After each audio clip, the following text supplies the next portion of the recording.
Bonjour, aujourd'hui je vais vous présenter le chapitre des alcools qui entre dans la partie hydrocarbures et fonctions monovalentes.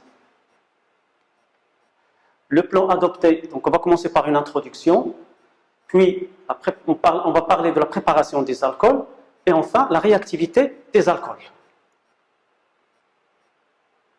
Alors les alcools sont présents dans la nature et entrent dans la constitution de divers organes, végétaux comme le cas de l'éthanol ou animaux comme le cas du cholestérol.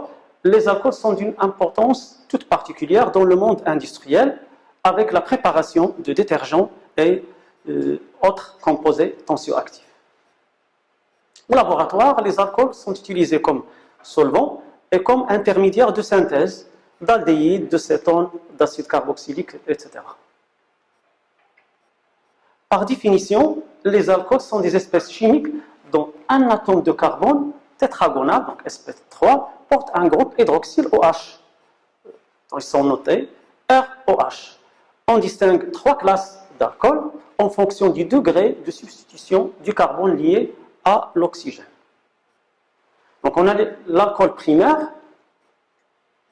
Donc, il porte un radical R, deux hydrogènes et bien sûr le OH, avec R peut être égal à H ou bien différent de H. L'alcool secondaire, le carbone est lié à deux radicaux qui sont différents de l'hydrogène, donc il porte un seul hydrogène, et l'alcool tertiaire porte trois radicaux, donc pas d'hydrogène. Mais on trouve aussi dans la nature des alcools particuliers. C'est le cas des phénols. Dans ce cas, le groupe OH, il est un atome trigonal, donc sp2, appartenant à un cycle aromatique. Donc on peut parler d'alcool aromatique. Voilà l'exemple, le premier exemple, c'est le phénol, lié à un cycle benzénique. Le deuxième, la vanilline. Maintenant, on va aborder les propriétés des alcools et on va s'intéresser aux propriétés physiques des alcools. Donc, deux propriétés importantes des alcools, à savoir la solubilité et la volatilité. Alors, la solubilité est parfaite pour les alcools à petite chaîne d'atomes, donc ne dépassant pas 5 carbones, donc ils sont miscibles avec l'eau. La deuxième propriété, c'est la volatilité qui est beaucoup plus réduite que celle des alcanes. Tout simplement, entre les molécules alcooliques, on a des liaisons hydrogènes et donc la volatilité est réduite. Passons maintenant à la préparation des alcools. Les alcools peuvent être préparés à partir de nombreuses réactions. Donc, la première qu'on va traiter, l'hydrolyse de dérivés halogénés. Donc, on part d'un halogénure d'alkyle, présence de OH-, on aboutit à la formation d'un alcool plus X-. Voilà. Alors cette réaction, elle est soit sous forme d'une substitution nucléophile, soit d'ordre 1 ou bien d'ordre 2, SN1 ou SN2. Alors prenons le premier exemple concernant un bromure tertiaire et l'hydrolyse qui va suivre dans ce cas le SN1. Donc, on part d'un bromure tertiaire en présence d'eau, on a formation de deux alcools plus HBr. C'est une réaction d'ordre 1, c'est-à-dire c'est une réaction qui est réalisée en deux étapes. Voilà l'exemple qu'on a pris, le S3-bromométhylhexane. On a obtenu le S3-méthylhexane 3-ol et le R3-méthylhexane 3-ol. Donc on a les deux configurations. Alors le S3-bromométhylhexane est optiquement actif. On a obtenu donc les deux configurations d'alcool, donc un mélange racinique qui est optiquement inactif. L'exemple 2, l'action de la soude diluée sur l'halogénure primaire. Cette réaction suit le SN2. Voilà, donc on a OH- qui va réagir avec l'halogénure d'alkyle, de méthyle dans ce cas, à une température de 60 degrés Celsius en présence d'eau et qui va donner un alcool plus Cl-. C'est une réaction d'ordre 2, ça veut dire que la réaction se déroule en une seule étape, donc on va assister, puisque le Cl est plus électronégatif que le carbone, donc les électrons vont passer vers Cl-, le doublet électronique qui est en jeu, et donc CH3 devient chargé positivement, et on aura donc attaque de CH3 avec OH- et l'obtention de l'alcool. Deuxième type de réaction de préparation d'alcool, l'hydratation des alcènes. Alors l'hydratation des alcènes est effectuée en présence de catalyseurs acides, comme le cas de l'acide sulfurique et l'acide phosphorique. Donc voyons le mécanisme. Donc on part d'un alcène en présence d'un acide. Donc on a départ de A- et formation d'un carbocation et en même temps fixation de l'hydrogène. Donc en présence d'eau, donc, on a l'oxygène va être lié au carbone, portant les deux H, donc il est chargé positivement. Et en présence de la base A-, on aura formation de l'alcool avec le départ d'un proton. Cette hydratation suit la règle de Markovnikov. Prenons cet exemple, donc on part de 2-méthylpropène en présence d'eau en milieu acide à 25 degrés et on obtient le terte butanol. Alors vous pouvez constater que l'hydrogène a été fixé sur le carbone le moins substitué, c'est la règle de Markovnikov. Maintenant, on passe à la réduction des composés carbonylés avec les hydrures. Il s'agit de la réduction de la fonction carbonyle en alcool. Le schéma général est le suivant. Donc on prend un cétone, présence de l'ion hydrure, donc le doublet électronique pi entre le carbone et l'oxygène va passer vers l'oxygène qui est plus électronégatif, et le carbone devient chargé positivement, et donc le H- va se lier au carbone en présence d'un milieu acide, donc de protons, on aboutit à la formation de l'alcool. Alors, on va voir deux exemples d'hydrures. L'hydrure de lithium et d'aluminium, LiAlH4. Là, sa structure est la suivante. Donc, Al lié à 4 hydrogènes, donc porteur d'une charge négative, et Li+. Alors, quand LiAlH4, qui est un réducteur qui est très puissant et donneur d'ion d'hydrure H-, est utilisé dans un milieu anhydré aprotique, il peut réduire les aldéhydes en alcool primaire et les cétones en alcool secondaire. Voyons un exemple, le premier exemple. Donc on va partir de l'éthanol, d'un aldéhyde, et en présence du donneur de l'hydrure, et en deuxième étape, l'eau est en milieu acide, va aboutir à la formation de l'éthanol. Dans le deuxième exemple, on part d'une cétone, et en présence des mêmes composés, on aboutit à la formation, à partir du propanol, on aboutit à la formation du propanol, qui est un alcool, dans ce cas, secondaire, alors que le premier est un alcool primaire. Autre donneur d'hydrure, le borohydrure de sodium NaBH4. Donc sa structure, B- lié à 4 hydrogènes, et le sodium Na+. Alors ce donneur d'hydrure est un réducteur plus doux que LiAlH4 et il peut être utilisé en milieu hydroalcoolique pour effectuer les mêmes réductions. Donc prenons un exemple. Donc on va partir d'une cétone en présence du donneur de l'hydrure et d'eau après et en milieu acide, on obtient un alcool. On remarque aussi que le LiALH4 ne permet pas d'arrêter la réduction des esters en aldéhyde, car les fonctions aldéhydes sont plus réactives que les esters. De ce fait, seuls les alcools sont possibles à isoler. Un autre type de réaction permettant la préparation des alcools, l'action des organomagnésiens. L'addition nucléophile d'un organomagnésiien sur un aldéhyde ou bien sur une cétone va conduire soit à un alcool primaire ou bien secondaire ou tertiaire. Voilà, donc partons d'un organomagnésiien, d'une cétone. Donc on a déjà vu l'organomagnésiien, donc R va devenir chargé négativement et MgX chargé positivement. Donc on va assister au passage des électrons vers l'oxygène qui est plus électronégatif que le carbone. Donc il va porter une charge négative et le carbone une charge positive. Et donc R va se lier au carbone et MgX qui est plus va se lier à l'oxygène. Et en présence d'eau, on obtient un alcool.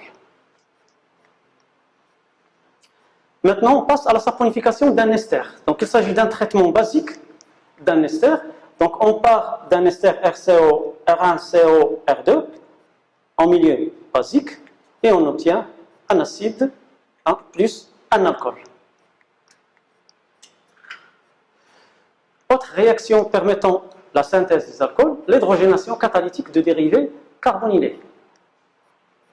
Donc, c'est une méthode qui est plus pratique à grande échelle, permettant de réduire un dérivé carbonylé en un alcool. Les catalyseurs utilisés dans ce cas, ce sont Ni, le platine, le nickel et palladium. Donc on part d'une cétone, comme exemple, et en présence du nickel de Reni et H2, on a donc réduction du dérivé, hydrogénation du dérivé carbonylé et bien sûr l'obtention de l'alcool.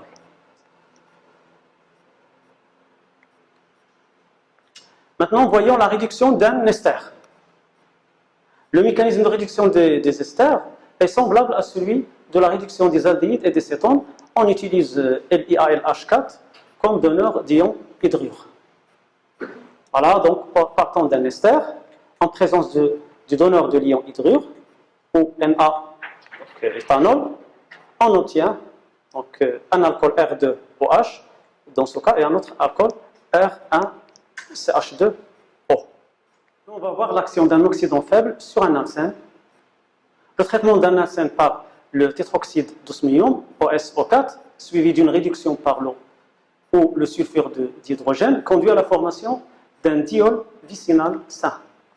Voilà l'exemple. Donc on part d'un alcène en présence donc, de tétroxyde d'osmium. On a donc fixation des oxygènes d'un seul côté, donc on a une 6 addition. Départ donc, de OS, 2, et en présence d'eau, donc formation d'un alcool. Donc on a une 6 addition.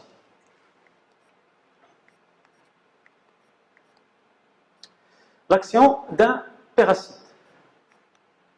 Alors le péracide le plus couramment utilisé est l'acide métachloro-perbenzoïque.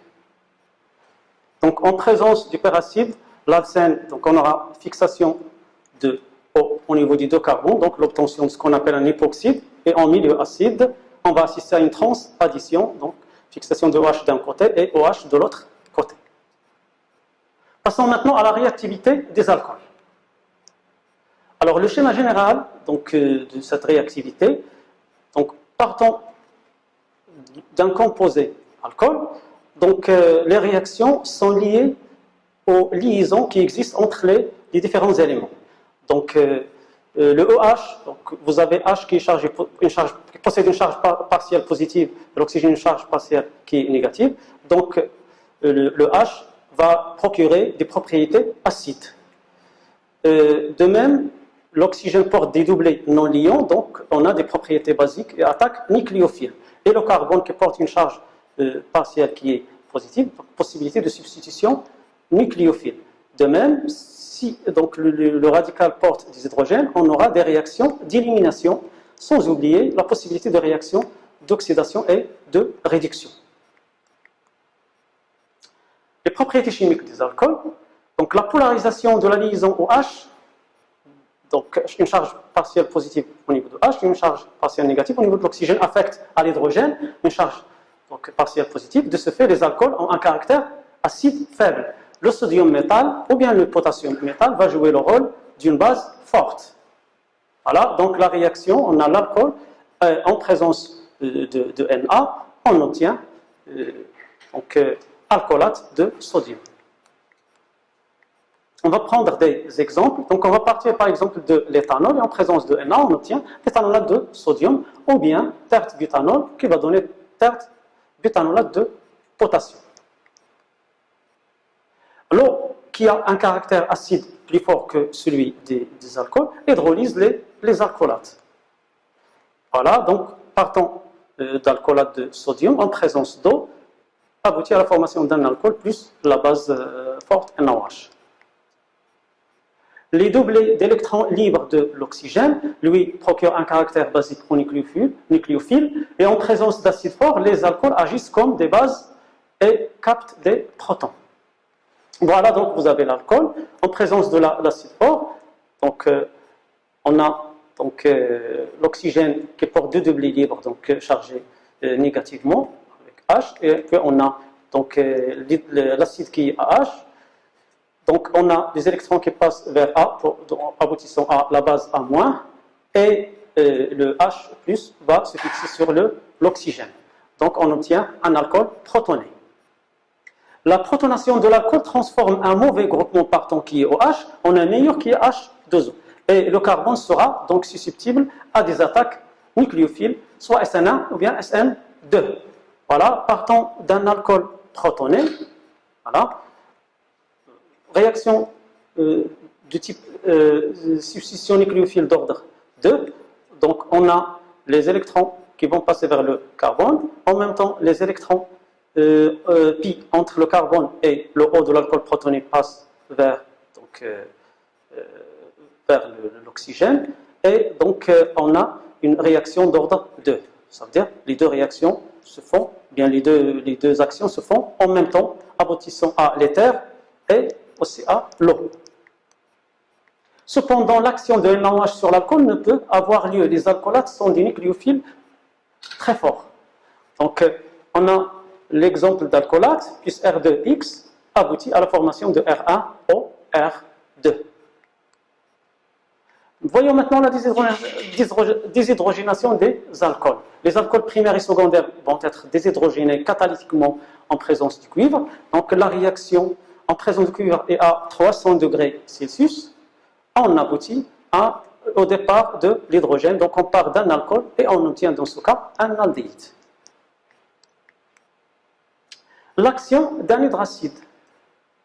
Alors, en présence d'acide fort, les alcools agissent comme des bases et captent des protons. La protonation de l'alcool transforme un mauvais groupement qui est partant OH- en ion oxonium H3O+.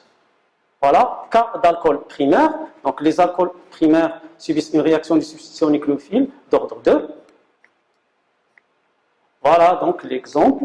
En partant de l'éthanol et en présence de HBr, on va assister à la formation de CH3CH2Br plus HOH. Donc on a OH qui est un groupe partant, mais après avoir bien sûr établissant une réaction ou bien une liaison entre les deux, entre le composé alcoolique et le HBr. Le cas d'un alcool secondaire et tertiaire. Dans ce cas, les alcools secondaires et tertiaires allyliques ou benzyliques réagissent selon un mécanisme SN1. D'ordre 1, donc la réaction va se dérouler en deux étapes. Donc on part d'un alcool, dans cet exemple un alcool qui est donc tertiaire, en présence de HCl, va aboutir bien sûr à l'halogénure d'alkyle plus H2O. L'action maintenant d'un halogènure de phosphore.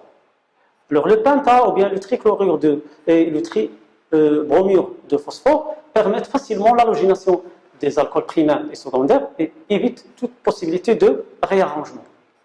Donc les exemples qu'on vient de voir, donc en présence du pentachlorure ou bien du trichlorure de phosphore, on obtient RCl plus POCl3 ou bien donc, et HCl. Donc on a donc formation d'un halogénure d'alkyle. L'action maintenant du chlorure de thionyle, SOCl2, donc il transforme un alcool en halogénure avec des parts de SO2 et HCl. Alors, voyons maintenant l'estérification. La réaction entre un acide carboxylique et l'alcool va conduire à un ester, voilà, plus l'eau. Alors, le mécanisme, donc, qui demande un chauffage, donc vous avez ROH avec, qui va réagir avec avec le RCOH. Donc, on a les électrons qui vont passer, les électrons pi vont passer vers l'oxygène, donc il va porter 3 doublés, il va être chargé négativement, et le carbone sera chargé positivement. Donc, ce qui permet donc, la liaison entre l'oxygène qui porte une charge partielle négative et liée à R1 et H. Et après, on aura départ de H2O et bien sûr la formation de l'ester. L'action maintenant d'un chlorure d'acide ou bien d'acide. Il s'agit là aussi d'une réaction d'estérification. Donc, l'exemple qu'on a pris, l'alcool, plus donc, un chlorure d'acide et donc l'obtention d'un ester. Alors, pour l'action d'un anhydride acétique, c'est-à-dire R1 égale à CH3, donc l'alcool plus l'anhydride acétique R1 égale à CH3 aboutit à la formation de l'ester et donc la formation d'un acide.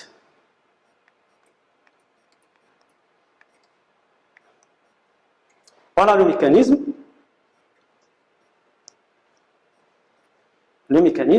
Donc, on a HOR', donc l'oxygène qui porte un doublet électronique va attaquer le carbone qui porte une charge partielle positive, et bien sûr, les électrons pi passent vers l'oxygène, donc, et on obtient, voilà, donc, c'est-à-dire le prochain ester. L'action du diazométhane. Alors, les alcools peuvent être transformés en éther méthylique grâce au diazométhane, CH2N2. Donc, on aura formation d'alcool méthylique et en même temps départ de N2. Alors, remarquons que BF3 est un acide de Lewis qui sert à accroître l'acidité de l'alcool selon l'équation. Donc, partant de ROHBHF3, donc ça va donner ROBF3- plus H plus. L'oxydation des alcools. Donc, on distingue l'oxydation ménagée, en présence d'un excès d'accepteurs d'hydrure, voilà, et d'un alcoolate d'aluminium. La réaction de Pner peut être utilisée pour une oxydation sélective et ménagée des alcools primaires en aldéhyde et des alcools secondaires en cétone. Voilà, donc, partant d'un alcool, voilà, et en présence donc, d'un alcoolate d'aluminium, donc va aboutir à un alcoolate d'aluminium plus un alcool. Donc, de même, vous avez l'alcoolate d'aluminium en présence donc, du cyclohexanone, va donner donc, une cétone et plus l'alcoolate. L'action d'un oxydant fort. En présence d'un oxydant fort, comme le permanganate de potassium ou bichromate permanganate de potassium ou bichromate de potassium, les alcools primaires sont oxydés en dérivés acides correspondants. Donc l'exemple, voilà, on a un alcool qui est primaire et qui va donner donc, un aldéhyde, et après il va donner l'acide carboxylique. Si l'alcool est secondaire, le produit de la réaction est une cétone, c'est le cas aussi, donc on part d'un alcool secondaire, on obtient une cétone.